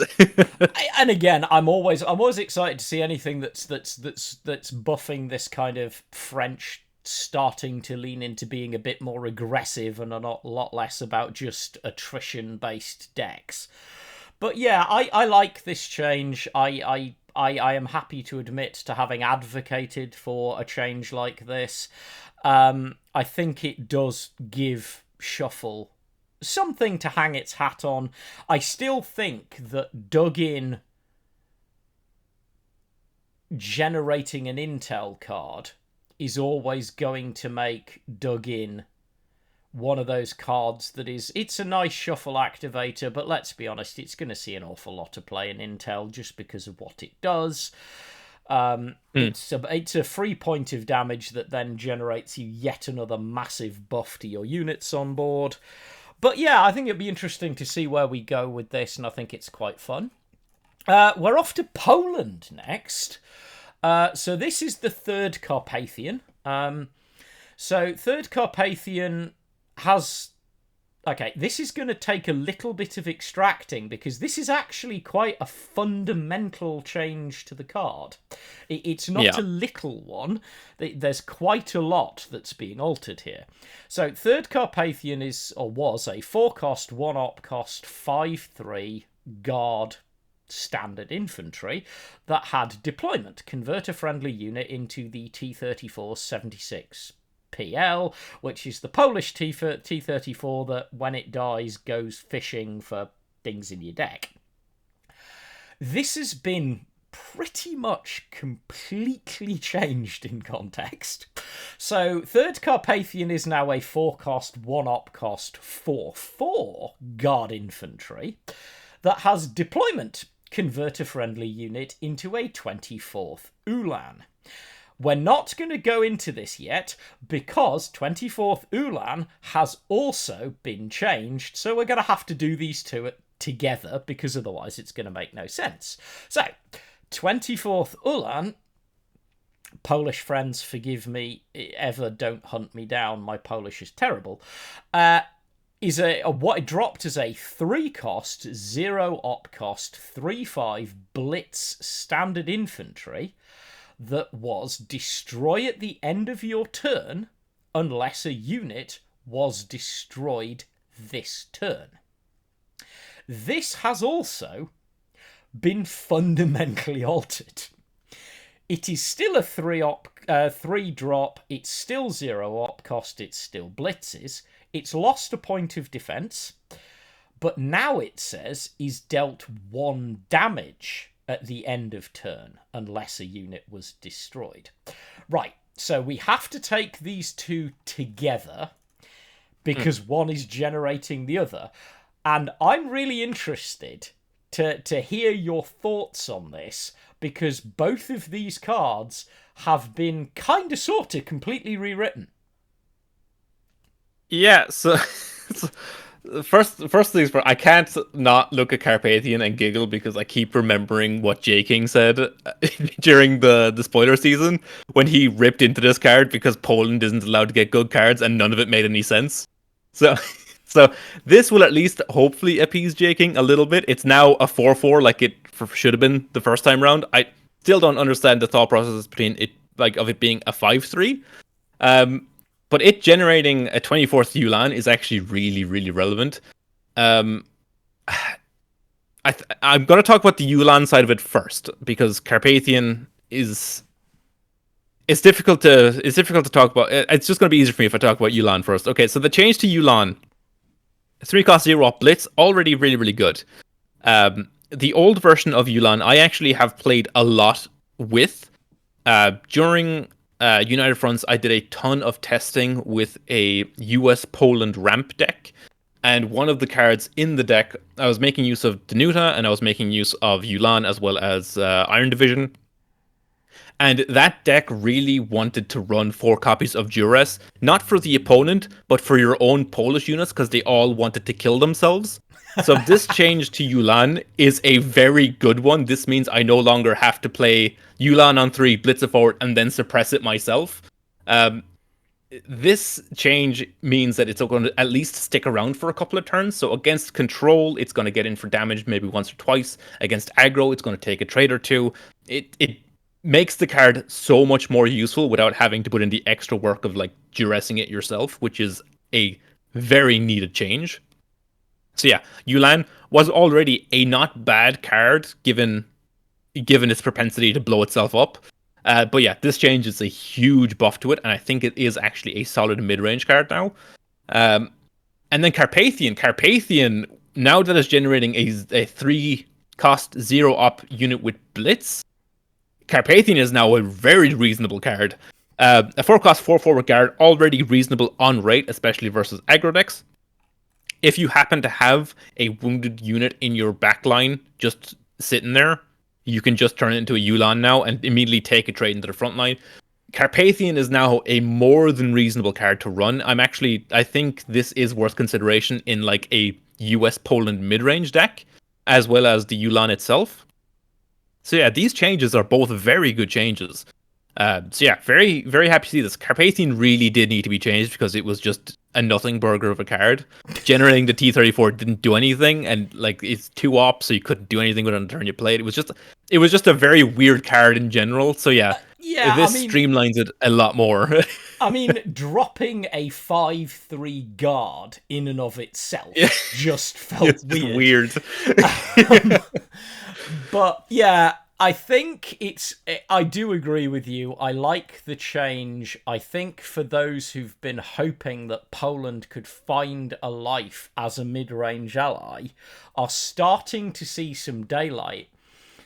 Because low-key, 24th also is an interesting answer to a meta staple.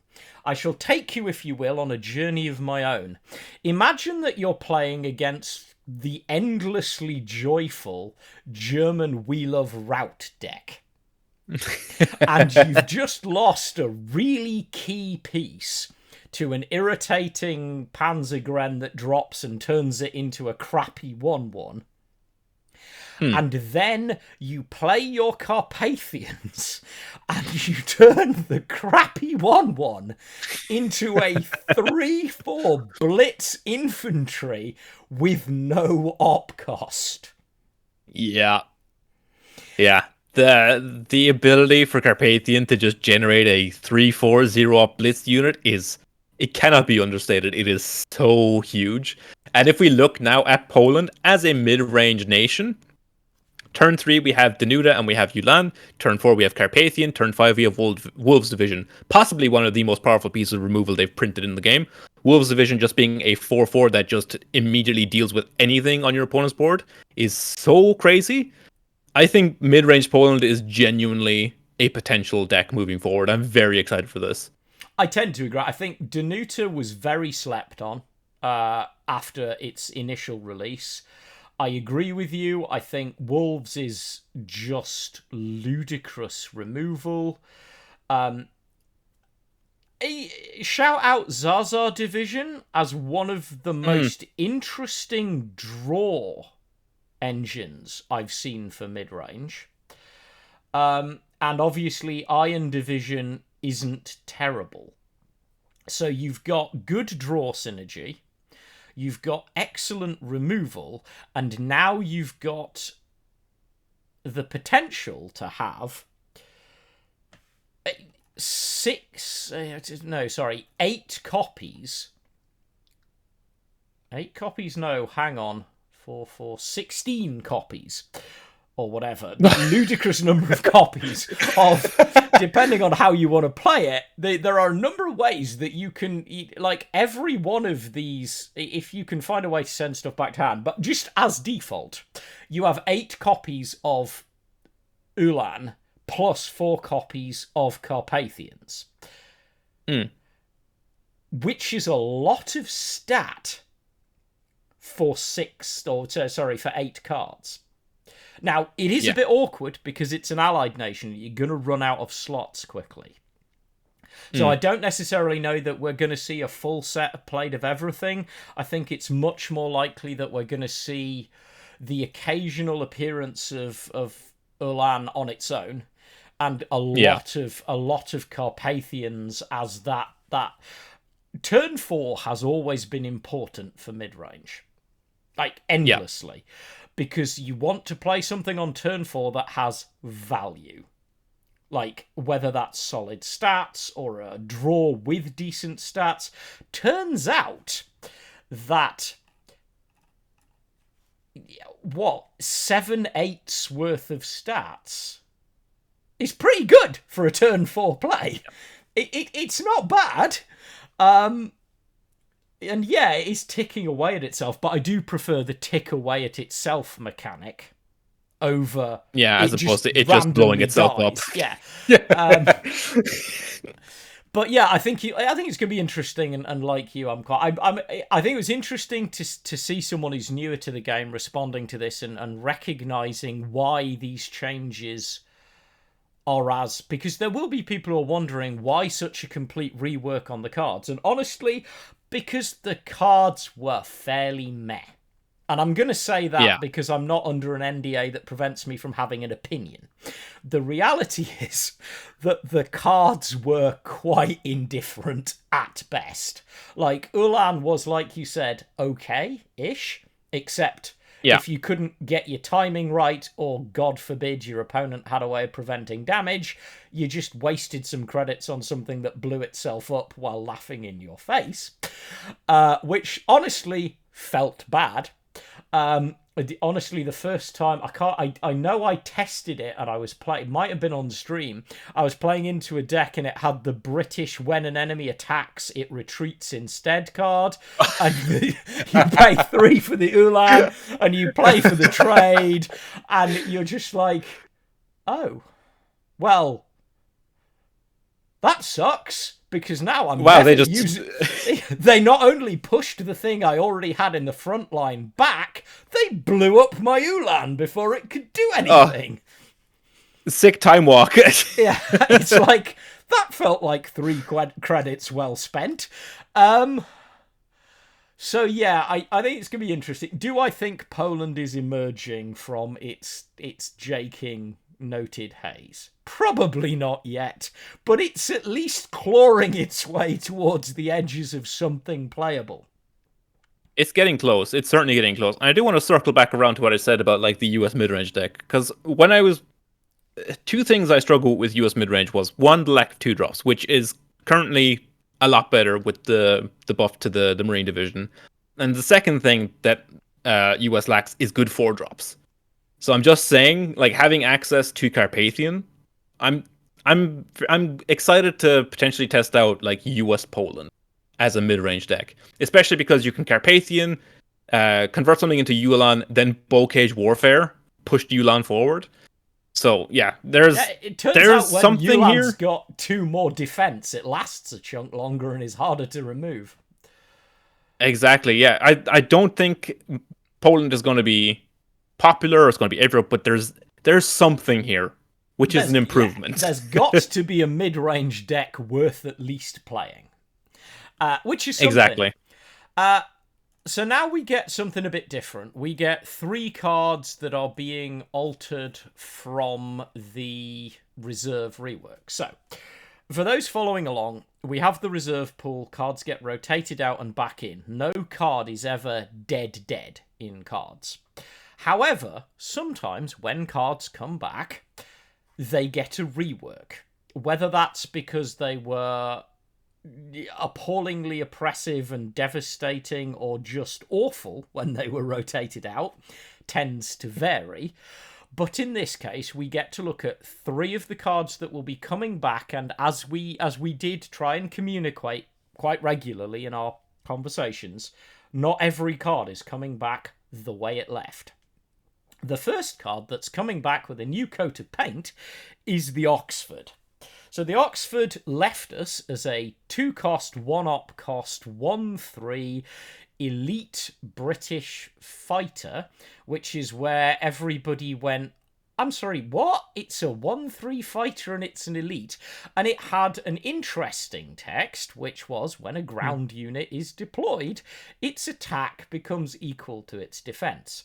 Now, low-key, I have had this card be responsible for some of the most hilarious, the old version of this card, some of the most hilariously weird matchups where opponents just got frustrated and quit because they didn't understand that this text applies to every ground unit that hits the board, not just mine. This card was a meme creation creature that did not a lot else. The new coat of paint it's still the same body, it's still the same card, but it gains when you deploy or add a guard unit, give it +1/+3. Now, I'm interested to hear Core's thoughts on this one, because in the context of the nation in which it exists, I personally think this is quite an interesting change. It's the new effect is undoubtedly powerful. +1/+3 on any guard you add or deploy is a lot of stats. That's 4 extra stats on everything you deploy from a 2-drop. That's a lot. But it's not what I was hoping for. When I looked at the reserve pool and the cards that were coming in, Oxford was one of the ones I kind of identified as one of the ones that was likely to get changed. And it's not the change I was hoping for. I'm curious. I was hoping that... Yeah, I was hoping when they brought Oxford back, they would just remove the ground unit restriction and just make it friendly. So whenever a friendly unit is deployed, attack becomes equal to defense. Then it would have at least been a interesting card in like air, because your sharks and your gladiators all have 3 attack. And then you have the new Tiger Moth, so you could have gone turn 2 Oxford and turn 3 Tiger Moth. You'd be left with a 4/4 and a 3/3. It would have been interesting. I don't know if it would have been too powerful or not, but again, I'm not an internal tester, so what the hell do I know? But I mean, again, this new effect is unarguably powerful. It's a lot of stats for a 2-drop to generate on everything you add or deploy. The add inclusion here is very important. Particularly, I want to point out that the add inclusion is important because of the existence of a card called Garrison. Yes, not even Garrison. An interesting deck that I had been looking at briefly was a very fun but not very powerful Britain's Soviet Guard aggro list, which was using SDF and Katusha, alongside the what's the order? 2-cost order generates 2/3/2 guards. Oh yeah, I know the one you mean. Yeah. Oh. Mobile defense. Defense. Yes. So Oxford into mobile defense is a lot. That's 2/3/6s that attack on the next turn. Okay.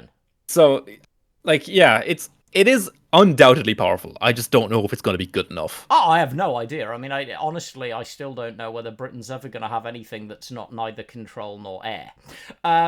Which kind of makes me sad, because as everyone will note, that at some point in every expansion, I experiment with a Britain mid-range deck and realise it's never going to happen. Because I really want there to be a Britain-France mid-range deck, because it feels like there should be, just theme-wise, if nothing else. But yeah, I think it's an interesting change. Is it a powerful change? I have no idea, but it's interesting. Yeah, like I said, it's a lot of stacks Virtues are dishing out on everything you add. It's a lot. I just don't know if we have the support for it realistically. Yeah. But then we have got expansions coming in the future. We've got an air-based expansion, but that's a bit weird because Guard. But hey, let's wait and see. And hey, maybe someone will cook something interesting with it. Right. Next card that's getting changed is Counter-Strike. So Counter-Strike is a returning US countermeasure. It left us as a 3-cost elite countermeasure that had, frankly, a pretty strong effect, which was, when a unit attacks your HQ, destroy the unit. It's coming back to us as a 2-cost countermeasure that does exactly the same thing. I don't know. I have thoughts, but what are yours? I don't think it's good enough. This is one of the cards that I looked at that I also thought was probably going to get changed. I was hoping for something a little bit better. Because when you think about it, right? I mean, air defense, the other US countermeasure, sees no play. It's not good enough. And for the most part, in the meta we're currently in, dealing 3 damage to an attacking unit from like turn 2 onwards will pretty much kill whatever is attacking you when you consider that like you're going to be most likely activating against something like Japan Soviet. Mm-hmm. I just don't know if this is good enough. I'm struggling to see because it's so easy to play around. I don't know. This one's a struggle for me. I think they could have at least tacked on draw a card to it. Yeah, so I will say, for my own opinions on this, I think it's nice to see it being buffed. It clearly needs it. It was not a great card. But it's an elite, kids. That's kind of the big thing for me, is this is an elite, folks. I want an elite to feel like it's worth that one spot in my deck. And like, countermeasures have never been great. Sorry, those of you who struggle against them. Trust me, you'll get better. But countermeasures have never been great in cards. Because once you know them, you can either tank them or play around them.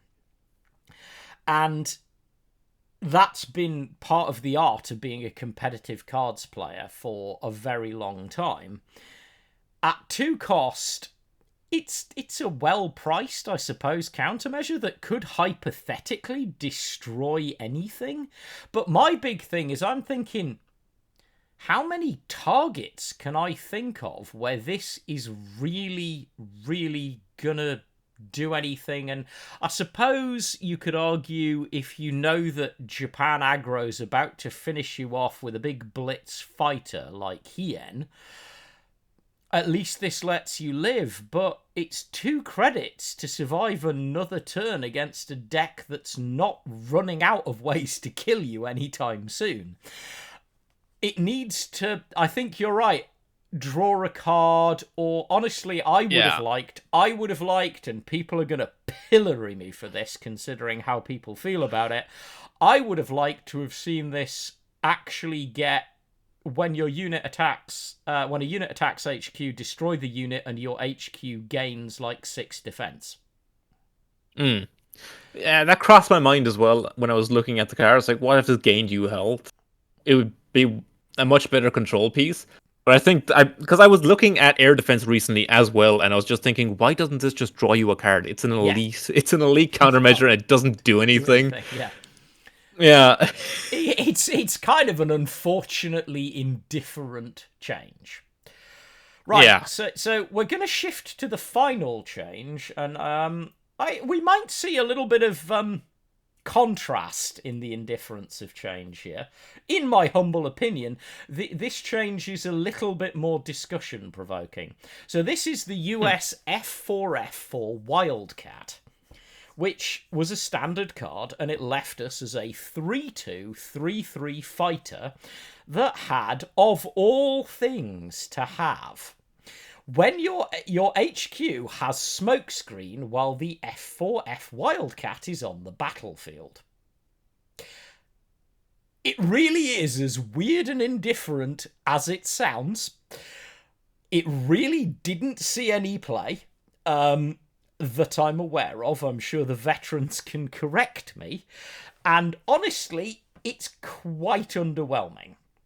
The new version is a 2-cost, 2-op cost blitz fighter. It has lost 1 attack, but gained blitz as a standard fighter, and a really interesting piece of text, which is add a Brewster F2A beside this unit when it moves into the front line. The Brewster is the 2-cost 1-2 fighter that has +1 attack in the front line. Core, is there anything you can see that might be interesting about this card? Well, for one, it's a 2-drop in US. Hell yeah!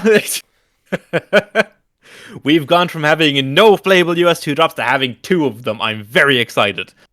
But also, this was the other card I wanted to talk about that is relevant for one of the decks I've been playing a lot recently, which is a US Finland mid-range deck. And I've wanted some more Brewster enablers, and this does that. I don't know how often I'm going to be putting this in the front line, but the fact that that's an option is a plus.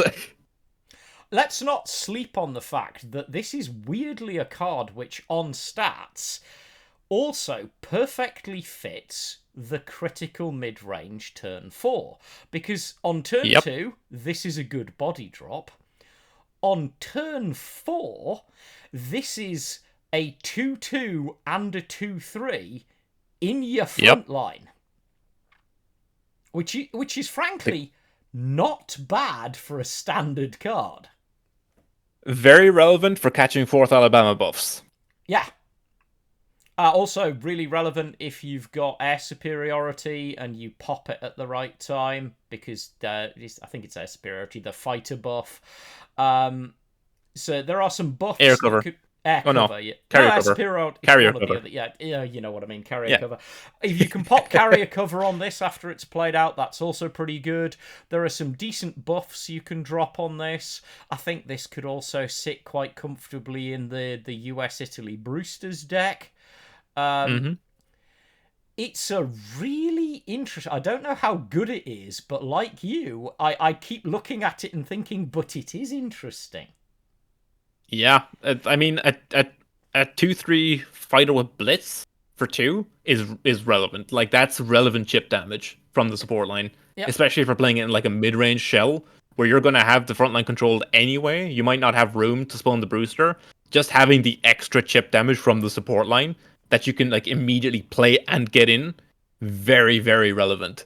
So yeah, it's a modal card. I don't know how often I will be activating the Brewster mode, like by pushing this forward or by pushing it with carrier cover. But the fact that it's an option means there's some depth to the card as to how you're using it and how you want to play it. Because like you said, it's a decent body on turn 2. On turn 3, you could viably push it forward and play a 1-drop, or you can push it forward and play for freedom. And then on turn 4, you're swinging for like 5 or 6. So and it's not a terrible comeback tool if you're trying to regain presence in the front line later on in the game either, because it is when you push it forward. There's no restriction on when the Brewster triggers. It doesn't have to be the turn you play it, which is also one of the things that I like about this, is that it is a flexible card.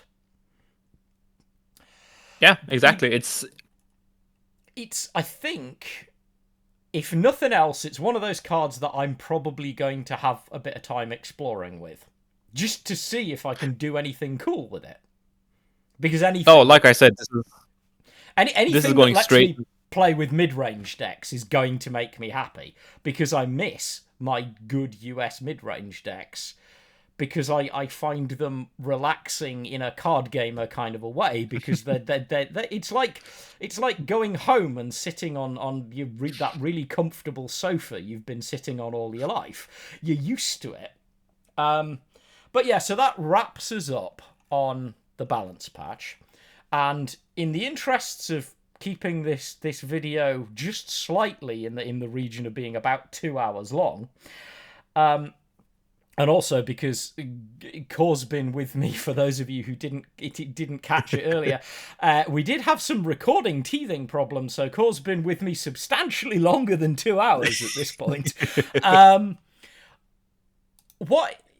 Overall, how do you feel that, and I'm opening myself up to criticism here, how do you feel that 1939 and internal testing have done this time around, given where we felt the meta was, and what you feel were and weren't things that needed addressing? Overall, I think this balance patch touches on pretty much every issue. Some heavier than others, for example, Rush, but you have to look at it through the lens as of like the reserve pool shuffle as well, which we didn't talk about, but there's a lot of relevant cards leaving the format. Type 94 TK early is leaving, yeah. 56 Recon is leaving from the Intel deck. So everything is like, all the problematic decks are getting toned back slightly, which is a very good thing. Some, like I said, are getting touched harder than others. Commandos is pretty much been shot dead and left in an alleyway. The 1-2-3's deck is going to be a lot worse, if not completely unplayable, from the timing change on the 1-2-3's, which is probably not a bad thing moving forward. Intel is getting weaker because of Thunder Division, as well as 56 Recon leaving, as well as the Karas, the 2-2 bomber from Poland, also going. So yeah, there's going to be a lot less Intel. There's going to be a lot less US mid-range, or US Germany US, as well as Commandos, and Navy Burns getting a little bit weaker in a format where it's going to probably be a lot better, considering the decks around it are getting weaker. So yeah, it's a really good balance patch when you consider it through, like when you look at it through the lens of the rotation as well. Yeah, I do think that is important to take into account. As I alluded to earlier, it is something that generally is the attempt is to approach things holistically, and there are a lot of remarkably relevant cards leaving us. And we don't have time to go through the whole reserve pool, although who knows, we might do a video on that at some point. I love talking about this stuff endlessly. But yeah, I think like other notable things for those who have been struggling, and I think it is relevant to the some of the crazy stuff that German ramp can do at the moment, is we are seeing the Panther D disappear as well, which was an interesting, my beloved. Which was an interesting one to see vanishing. Some would say quite rapidly, given that it's not actually been with us for that long. But yeah, we are seeing some big changes in specific areas. I am quite excited to see people's reaction, because I think it's always cool to get reactions, and I have to say I do appreciate the chance to get a reaction from a non-playtesting player, because I think it creates an interesting kind of divergence of opinion. Because obviously there is a certain extent to which those of us who are in internal testing, we've already kind of got our heads buried in the thing. And that can colour your vision over certain cards. Because for those of you who might ever be interested in applying if applications go open, I will say internal testing can be a lot. You do have to process a lot of different ideas, but yeah, I think it's a good balance patch. I tend to agree with you. I think that the touches were aimed at everything that seemed like it needed something. And I think the buffs are more relevant than people have noticed. As we alluded to, I think the shuffle buff is going to be really interesting to see people's reaction to when they actually see it go into action on the table. because there is the potential for some pretty rapid snowballing if you don't find an answer, which in and of itself is interesting. In summary, I guess what I want to say more than anything else is, firstly, thanks for coming along. Like, it's always chill to add new people to the conversation, and I, for one, have enjoyed this. It's been pretty cool.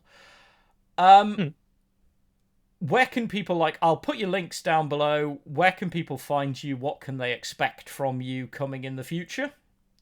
Anything So exciting on the horizon? Well, unfortunately, this balance patch has ruined my video this week. I was going to be playing Germany US, but I can kick that in the head because the balance patch comes out before Saturday. So, so I guess I'm finding something new to do for this week's video. But if you are looking for my content, I am on YouTube, CoreData. I am intending on getting back into streaming at some point in the near future. It's on the list of things to start doing again. But for now, it's pretty much exclusively YouTube, and I pretty much upload weekly, doing deck techs and a few other things. You can often catch Corp in the chats on my Saturday streams as well, because I usually have something to say about his latest video, or I'm trying out the deck, because I have to say I do look forward to my weekends and seeing your latest piece on a new and interesting idea to play around with, and then occasionally disagreeing with you, which does happen, although it's only happened once to any great extent recently. But yeah, thank you all for sticking with us for like 2 hours of two guys just nattering endlessly about cards. If you've enjoyed it, you know the deal, the like, the subscribe. Please make sure to go follow Core 2. Definitely keep in touch with what's going on there, and make sure to keep your eye open in case we get a new Twitch streamer. Always having new streamers is quite cool in Cards too. Overall, it's been a pleasure doing this. As ever, I hope everyone stays well. Take care of yourselves, be good human beings, and I will catch you all next time.